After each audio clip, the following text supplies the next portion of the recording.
Wait lang. Gusto ka ba dito konti? Yan, side lang. Paano yung gagawin mo? Pagka sabi kong go, ikot ka agad. Tapos, ano gagawin mo? Ganyan. Tatalong ka. Sige, try mo nga muna. Try mo. 1, 2, 3, go. Ganyan lang? Yung maganda. Yan. 1, 2, 3. Harap. Oh, ganyan. Sasabihin ko pag go na, wa? Sasabihin ko sa'yo pag go na. Wait lang, alisin ko muna yung mga tao. Ah, sige.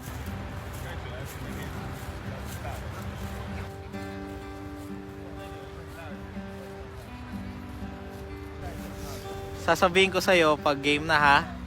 Okay. Game na yung 1, 2, 3, go. Love, will you marry me? Ikaw pa rin ang pusong ligaw. Ang patutunguhan, pupuntahan. Ibig mo ang pusong ligaw.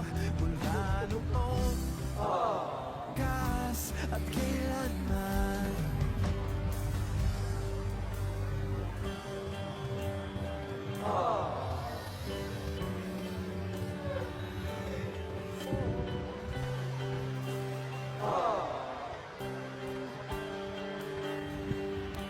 Ikaw at ako'y isulat sa mga bituin. Langit sa gabi ang sumas. Ganda. Yeah, super. Pangmayaman. Alam mo ba, pinagdadasal ko talaga mag-snow. Kaya nga, di ba madaling-madali ako sa'yo kanina? Tara na ako, tara na. 1, 2, 3, go.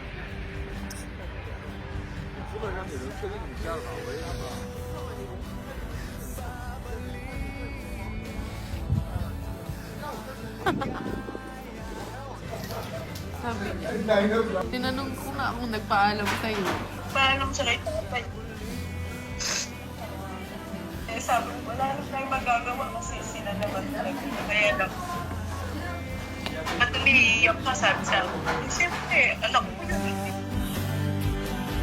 Ikaw pa rin ang hanap ng Nga kahit gaano naman kami kabisi, meron naman akong time para magpakasal. Chares! Siguro nga ng mga time na to, rinding-rindi na si Lord sa boses ko dahil habang kinakasal nga tong mga to, wala nga akong ibang sinasabi sa sarili ko kung hindi sana all. Yan na naman tayo sa pagluhod-luhod na yan. Diyos ko, pinapasabik niyo ako lalo. Buti pa tong mascot nakapag-propose na sa akin, naksyuta. Kailang salo na ako ng bulaklak ng bride, hindi pa rin ako naikakasal, naksyuta. Ang sagot niya naman sa akin, para daw pag kinasal kami, fit na fit siya at maganda daw ang katawan niya.